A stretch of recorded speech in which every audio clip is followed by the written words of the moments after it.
this is scripted because the presentation of Sonia is pretty much the story behind my work, doing action research, and also Rita Lula's thinking outside the box. I feel a bit like the stereotypical AA meeting. My name is Patrick. I have a problem. I'm a teacher. My problem here is the title. That will be disclosed as we go along. The challenge is canonical literature meets current pedagogical trends. I'm in teacher training, and we have a challenge in Norway, and I assume it might be the same in other countries too, is that we are forced into amalgamation with universities. So you have university academia approach, sage on the stage, to use the same expression that Sonia used, versus professional training. And those two approaches don't always go hand in hand. So literary canon and teacher training. My students say, why do we need literary canon and teacher training? We're going to work with kids. We don't want to go back in ancient history, ancient texts. Well, by the way, my thesis is on works by Charles Dickens, so I do know canonical literature. So that's why I can be a little bit. So anyway, how does that fit in? Well, this is a canonical literature seen from one perspective. It's kind of it's colorful, it's glorious. This is very often the perspective of the teacher, and this is very often the perspective of the student. It's a castle. It's we've got to read books, and we've got to sit an exam. We've got to reproduce facts. And so these two angles of approach kind of clash a little bit sometimes. And how can we, get around that? So question one is, what do we as uni teachers aspire to do? That's the question. What are our aspirations as a teacher? Do we just convey facts? Do I go into the lecture hall? By the way, I don't think I've given a lecture for 20 years. I've been very uncomfortable sitting down. I usually walk around and bounce a little bit and so on. Do we convey facts, or do we stimulate critical thinking? And of course, there's my first spelling error. And creativity. So this is a creative way of spelling thinking. And I think we need to promote the aid the development of the child, equipping the child for life. And reading a text memorizing for exam is not equipping for life. The canonical text is considered to be an authoritative, and how do we get from there to giving the learner an individual control? I used The Lady of Shalott as an example. You may or may not know it. It's very brief, 1832, written by Tennyson. There's a young lady imprisoned on an island in a castle, and she's under a spell, and she has to weave. She's got a loom, she's got to weave, and she can only see the world through a mirror. Okay. And then she tells a story of what she sees through the mirror. And Omar from Malta gave me a very good idea when we were talking about technology. He said, isn't it the same today as we're looking through the world through our mobile phone? We don't see things. We've got to film everything. We don't see it directly, we see it through the camera. It's not the real world. So anyway, so Lancelot, one of the knights of the Round Table, comes along. He tempts the Lady of Shalott. She looks directly at him, and then of course the spell is cast upon her. She leaves the castle. She gets into a boat. She floats down the river, and then she dies. I mean, long story short. No, there's reference to the title. So the question in academia, are we prisoners of our own device? Okay, we have the Lady of Shalott being entrapped, imprisoned in her castle. Norwegian researcher Einar Øvstig, he has said that a student, a pupil, is a prisoner of his or her desk. You're stuck there with a knowledge that is presented to you through textbooks. Okay? You have to take at face value what the teacher tells you. And here's my second error. I was supposed to write speaking to is not enough. So I've already sent in my presentation into FOA. So what do I embarrass myself, or do I say, hey, I want to be creative? So I thought, instead of admitting a mistake, I say, speaking to is not enough. Meaning the teacher speaks in class, and then as a student, you also speak. You speak to in response. That is not enough. That is not real communication. The reader response theory, as you know, maybe Rosenblatt is maybe the better known theorist, doesn't go far enough. To have a real response, we need to look at location-based learning.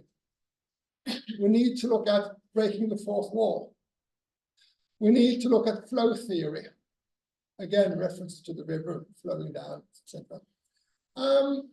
And in-depth learning. Again, getting into the river, getting in deep, getting wet.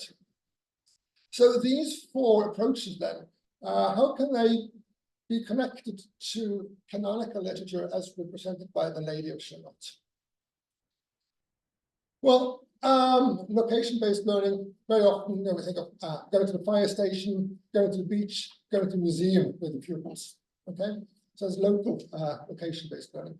Non-local location-based would be Broadway, New York, the Thames estuary in England.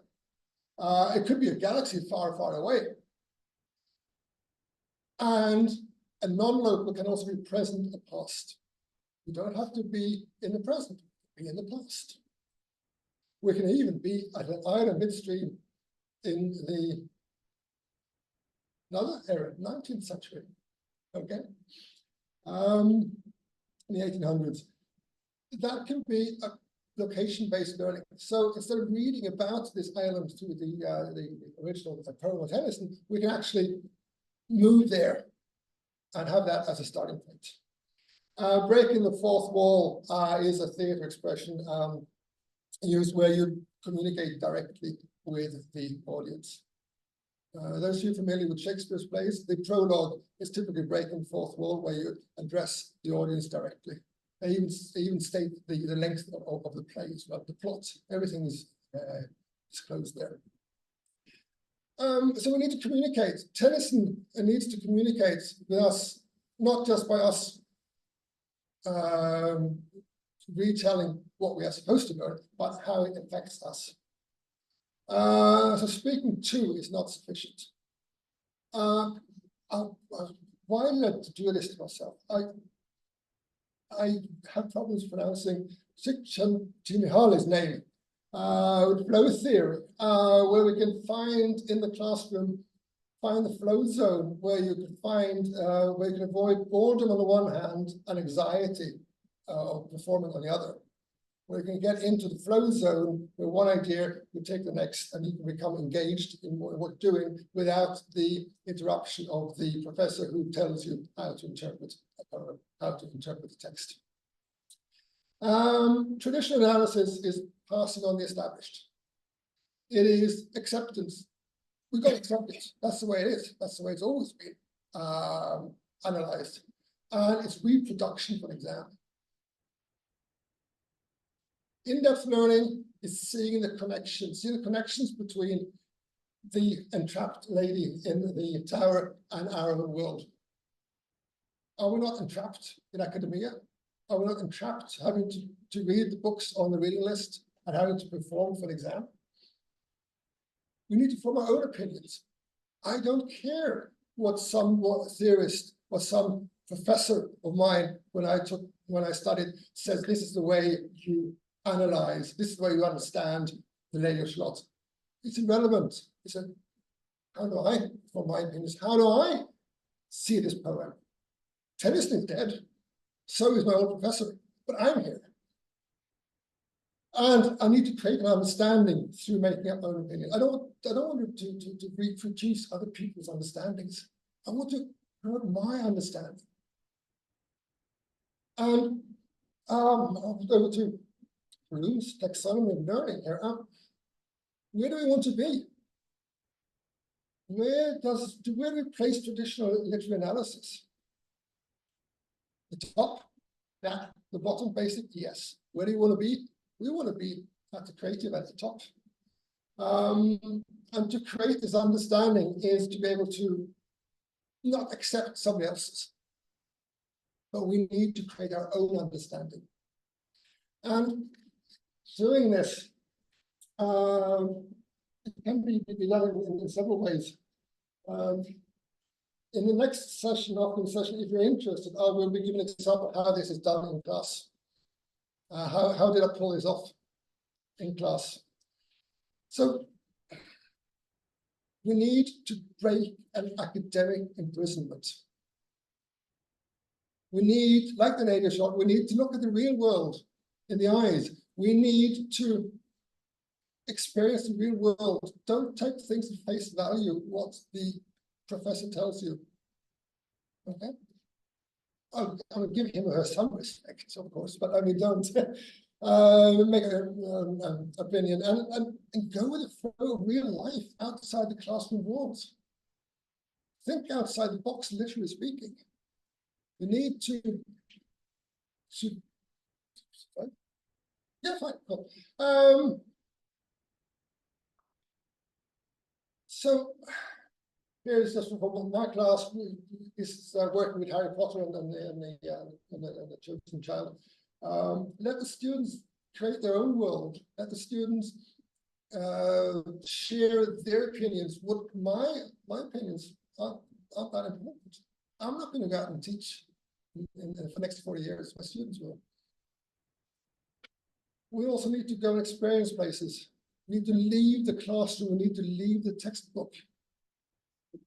And we need to construct our own world. So the lady of Shalott, she breaks out from her imprisonment. So do my students, and all students, I think, in my opinion, but I mean, I can't speak for the others, but my students at least need to break out from this traditional literary analysis. We need to be like the lady of Shalott. We need to turn around. We need to lift our eyes and look out the window, whether it's a castle or whether it's a classroom. Look out, see the real world. Connect with that. The lady of Shalott dies, yes, but she dies after having lived, seen life. We need to experience life ourselves. Yeah. That's my time. That's it.